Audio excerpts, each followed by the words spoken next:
Alanya'nın tarihi değerlerinden biri de Siedra Antik Kenti'dir.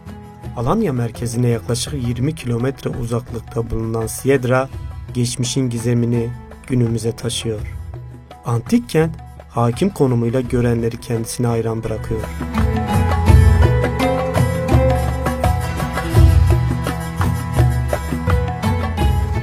Siedra her ne kadar tepede bir kent gibi görülse de deniz ile bağlantısını antik bir liman ile sağlıyor ve kentin coğrafi konumundan kaynaklı stratejik bir yerde bulunmaktadır.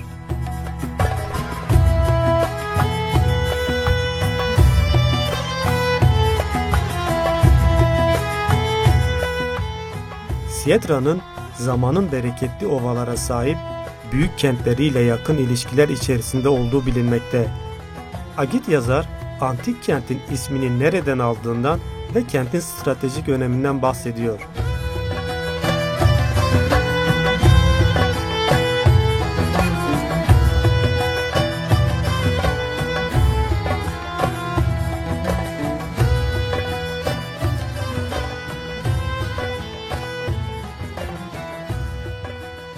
Antalya'nın Alanya ilçesi Seki köyü sınırlarında bulunan Siedra Antik Kenti'nde bulunuyoruz. Siedra ismini tarihte ilk defa milattan sonra 1. yüzyılın başında İmparator Tiberius zamanında kendi isminde bahsettiği Sikelerle ismini vermişti. Siedrum yanılmıyorsam ismini vermişti ve Siedra ismi oradan geliyor. Burası yani Siedra Antik Kent Kilikya ile Likya medeniyeti arasında bulunan stratejik bir liman kentidir aynı zamanda. Toros Dağı'nın eteklerinde kurulmuş, denizden yüksekliği 400 metre civarında ve geniş bir alanda kurulmuş bir antik kenttir. Buranın önemi hala da bilinmiyor tam olarak. Aslında burası milattan önce 7. yüzyılda kurulmuş bir şehirdir ama o tarih tam olarak bilinmiyor. Çok iyi araştırılmadığı için, halen de derli toplu bir arkeolojik kazı yapılmadığı için biz de çok yeterli bir bilgiye sahip değiliz. Ancak Siedra Kalesi gerçekten de bulunduğu yer itibariyle çok stratejik bir yerdir. Şimdiye kadar çok az bir arkeolojik çalışma yapılmıştır ve çıkan buluntularda önemi zaten ortaya çıkıyor. Bulunduğumuz yer işte bir cadde, yani alışveriş caddesi burası. Aynı zamanda bir gümrük yeri diyebiliriz. Malların teslim alındığı, satıldığı bir yerdir. İşte sağlı sollu görülen sütunlarda daha önce bu cadde 250 metre uzunluğu var ve yaklaşık olarak 10 metre de genişliği var.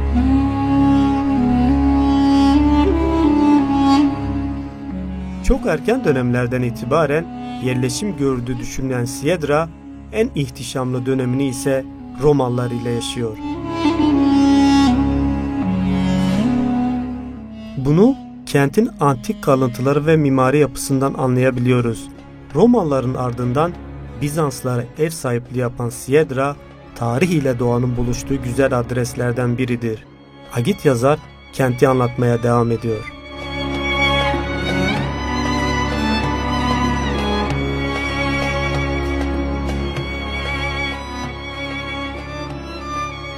Siedra milattan sonra 4. yüzyılda en çok şaşalı zamanı, en fazla nüfusun yoğun olduğu bir zamana denk geliyor. O zaman işte aşağı yukarı 5000 kişiye yakın burada ikamet etmişler. Zamanında Siedra halkı korsanlara karşı verdiği mücadeleden dolayı ve Roma İmparatorluğu'nun yanında yer almış ve Roma İmparatorluğu'yla beraber işte dışarıdan gelen istilacılara karşı büyük bir savaş vermiş ve başarılı da olmuşlar. Yani kendi halkını, kentini koruyabilmişler. Dolayısıyla dönemin Roma İmparatoru onurlandırmak amacıyla bir yazıt göndermiş. Taşın üzerinde yazdığı bir yazılar. Şu an o yazıt Alanya Müzesi'nde bulunuyor. Hamamıyla, işte mabetleriyle, kilisesiyle, çarşısıyla, işte ne bileyim antik tiyatrosuyla çok önemli bir yer. Ve burayı biraz farklı kılan, Siedra'yı biraz farklı kılan da burada aslında tam olarak araştırılmamış ama Seçilmişler Meclisi yeri vardı. Bir parlamento gibi, küçük bir parlamento gibi bir yer var. Tam olarak araştırılırsa onun önemi biraz daha ortaya çıkmış olacak. Burası işte dedim ya Kilikya ile Likya medeniyeti arasında kurulmuş olan bir şehirdir. Zamanında zaten Likya dünyanın ilk meclisi, ilk parlamentosu orada kurulmuş. Yani Likya işte şu an Demre, Kemer, ondan sonra Kınık bölgesinde kurulmuş bir medeniyet.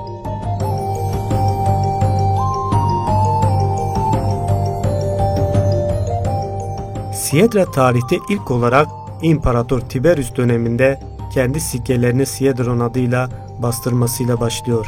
Alanya Arkeoloji Müzesi'nin yaptığı kazı çalışmaları sonucunda ortaya çıkan önemli yapılar arasında Roma döneminde yapılmış büyük sarnıçlar, hamam, kilise, akropol ve konut kalıntıları bulunuyor. Bunların yanında karşılaşacağınız 10 metre genişliğe, 250 metre uzunluğa sahip sütunlu cadde var. Sütunlu cadde yıkılmış sütunlarla kaplı. Antik kente girişinizde ilk bu cadde çıkıyor karşınıza. Sarnıç, kilise ve agora en çok ziyaret edilen mekanlar arasındadır.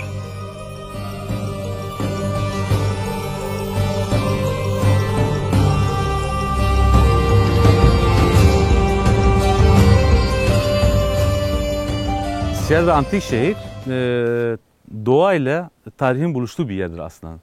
Toros Dağı'ndan işte sökülen, getirilen mermer taşlarıyla, sütunlarıyla kurulmuş yamaçlar çok güzel bir yerdir.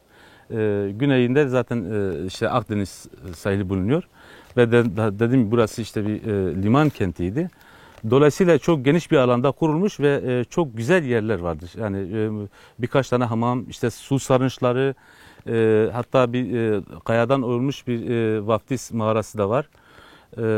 İşte kilisesiyle, antik tiyatrosuyla gerçekten Siedra Kalesi müthiş bir yer. Yani gelen ziyaretçiler iyi bir çalışma yapıldıktan sonra çıkan işte buluntulardan anlaşılıyor ki Siedra Kalesi gerçekten gezilmeye değer bir yerdir. Kent yüksek bir yerde inşa edildiği için yaşamsal ihtiyaçlar da buna göre düşünülmüş. Doğal su kaynaklarından beslenen ve içi sıvalı su sarnıçları antik çağdan günümüze kalan yapılar arasındadır. Özellikle Siedra'da çeşitli su sarnıçlarına rastlayabilirsiniz.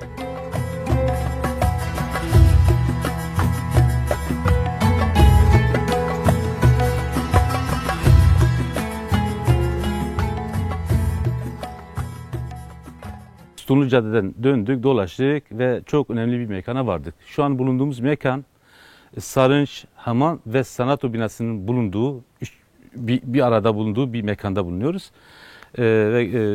Bulunduğumuz sarınç bildiğimiz yer altında yapılmış sarınçlar değildi. Yani evet onlardan da var ama bu şimdi bulunduğumuz sarınç sıvalı bir sarınçtır. Toros Dağı'nın eteklerinde doğal kaynak suları bu sarnıca akıtılmış. Arkamda bulunan işte su kanalından da görüldüğü gibi. Biz şu an sarnıçta bulunuyoruz. Evet, sarınç ve hamamla parlamento binası diyelim, yani işte Senato bulunduğu yer, aralarında mutlaka şeyler vardır, yani işte duvarlar falan var ama yıkıldığı için o şimdiden tam olarak görünmüyor. Siedra daha birkaç sene öncesine kadar da zaten burası jungle, yani bu Akdeniz fundalık ormanın bastırdığı bir yerdi. Çalıdan, ağaçtan, dikenden içinde gezemiyordum. Daha yeni daha temizleniyor. Yeni turizme açılacak, işte ziyaretçilerine açılacak. Eğer ki iyi bir çalışma yapılırsa ben eminim bu yakın tarihimizi, yani 2000 yılından bu yana çok önemli buluntular bulunacak ve yakın tarihin seyrini değiştirebilecek nitelikte olan bir antik şehirdir burası.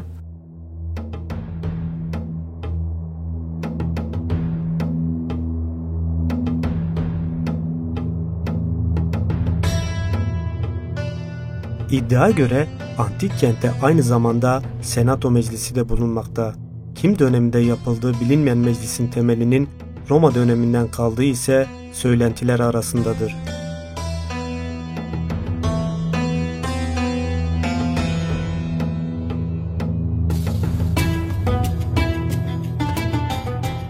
Dediğim gibi burayı çok farklı kılan, önemli kılan da işte Senato binasının bulunması. Burada işte halk kendi idarecilerini demokratik bir şekilde yönetebilmiştir diye biliniyor. Yani öyle tahmin ediliyor.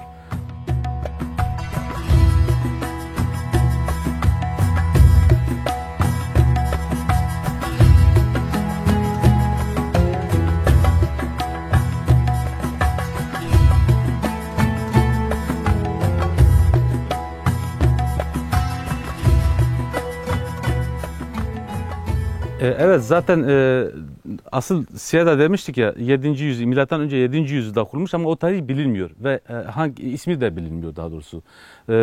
Siedra antik şehri zaten Roma döneminden bu yana ilk yani Hristiyanlığın başladığı andan itibaren Roma İmparatorluğu'yla beraber burası da işte Hristiyanlığa geçiyor ve her zaman Roma İmparatorluğu'yla beraber diğer gelen işte dışarıdan gelen istilacılara karşı beraber savaşmışlar. Onun için zaten biliyorsun hani Roma medeniyetinin gittiği her yerde şehri yıkmazlardı, inşa ederlerdi. Yani mevcut olanı işte diyelim ki bir antik tiyatroya ihtiyaç varsa antik tiyatro ve istisnasız her yerde hamam yaparlardı.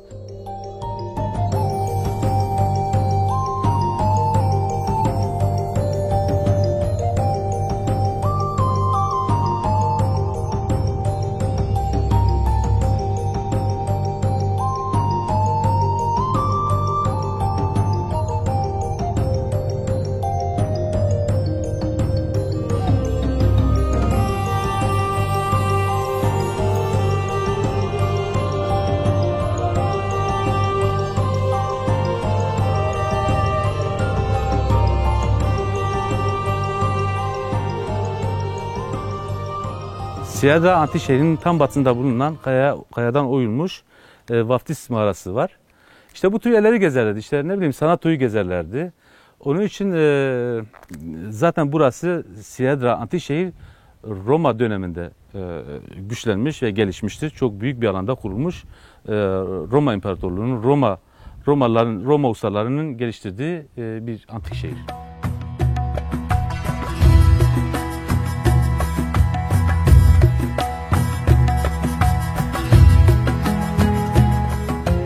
Alanya yalnızca denizi, kumu ve güneşiyle değil, tarihi değerleriyle önemli bir ilçe. Geniş bir alana yayılan kent, kazılar sonucunda kent tarihinin İsa'dan önce 7. yüzyıldan İsa'dan sonra 13. yüzyıla kadar uzandığı belirlenmiştir. Tarihi eserler bakımından çok zengin mekanlara sahip olan Siedra Antik Kenti, zamanın tüm acımasızlığına rağmen ayakta durmayı başarabilmiş. En çok tahrip olan yerlerden biri de kilisesi. Hristiyanlığın kabulünden sonra inşa edilen kilise ne yazık ki birçok uygarlık tarafından da istilaya maruz kalmış.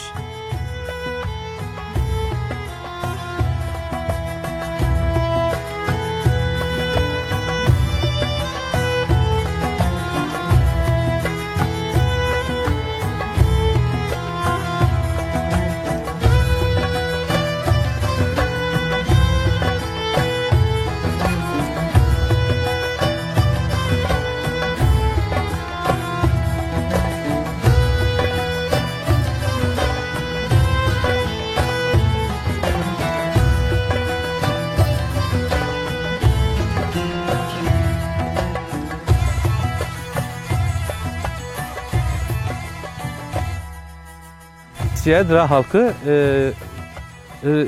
milattan sonra 1. yüzyılda Roma ile beraber Hristiyanlığa geçtiği bir halktır. Yani ilk Hristiyanlığı kabul eden halklardan bir tanesi de Siedra yerleşkesi, yani burada yaşayan insanlardır. Dolayısıyla hatta milattan sonra 194'te Roma İmparatoru Septimius isminde İmparator buraya özel bir teşekkür göndermiş. Halkı dinsizleri bak özellikle bunu belirtmiş. Çünkü Hristiyanlığa geçmişler ya. Ve haydutlarda kurduğu için özellikle teşekkür etmiş. Ondan sonra işte önemli dini mabetlere önem verilmiş. Kilise. Şu an yani çok güzel bir kilise ve kilisenin minyatürü şeklinde olan, ismi şu an aklımda olmayan bir dini mabet daha var bu kilisenin haricinde. Kilisenin yani şu an dediğim gibi yani işte İslamiyet'ten sonra hani bu 7. yüzyıla denk geliyor. Bir iki sefer Abbasilerin istilasına uğradığı için bu tür yerler özellikle zaten biliyorsun ya direktmen camiye çeviriyorlar ya da yıkıyorlar. Camiye çevirmediği belli zaten. Yıkılmış burası. Yıkılmış vaziyette. Kilisenin hemen üst tarafında da nekropol var, mezarlık var. İşte mezar taşları da zaten görülüyor.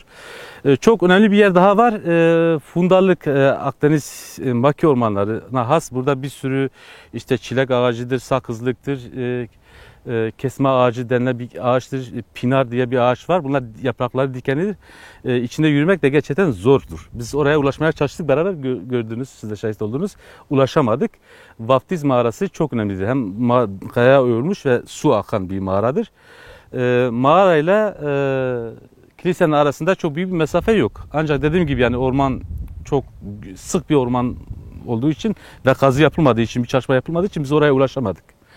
İşte kilisenin hemen yanı başında nekropolün olması, aşağısında da vaftiz mağarası olması işte dini ritüellere ne de önem verildiği zaten ortaya çıkıyor.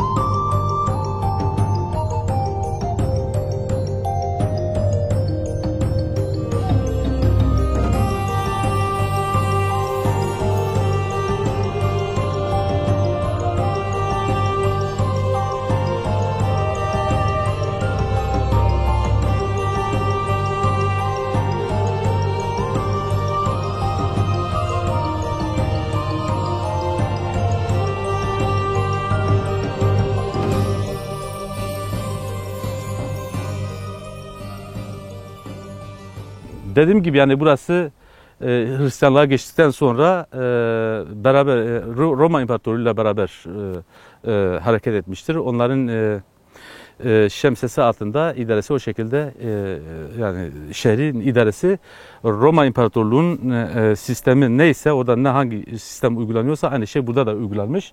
Zaten hamamıyla, tiyatrosuyla, işte meclis, parlamento yani senato binasıyla anlaşılıyor.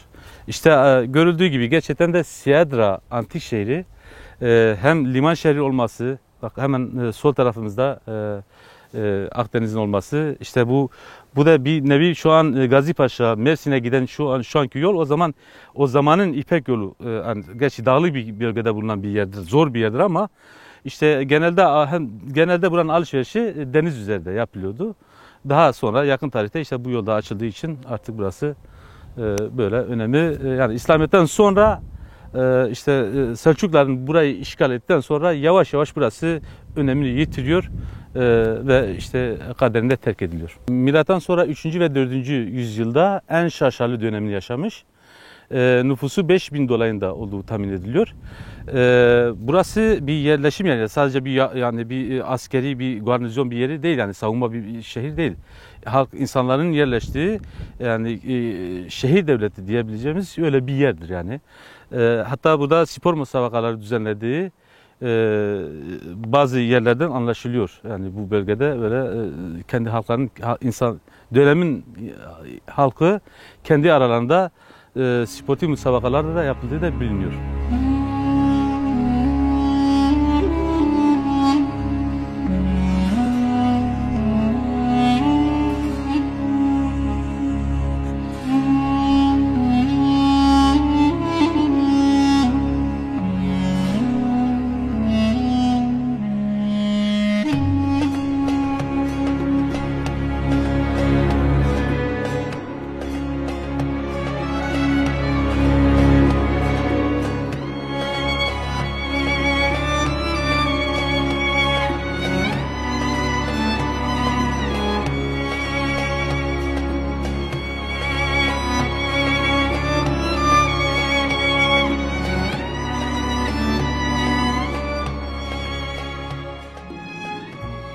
Siedra antik kentinde yapılacak kazı çalışmalarıyla beraber gün yüzüne çıkarılacak nice eserler var. Muhteşem doğası ve tarihiyle ilgiyi hak eden antik kent ziyaretçilerini ağırlamaya devam ediyor. Muhteşem doğası ve tarihiyle ilgiyi hak eden antik kent ziyaretçilerini ağırlamaya devam ediyor.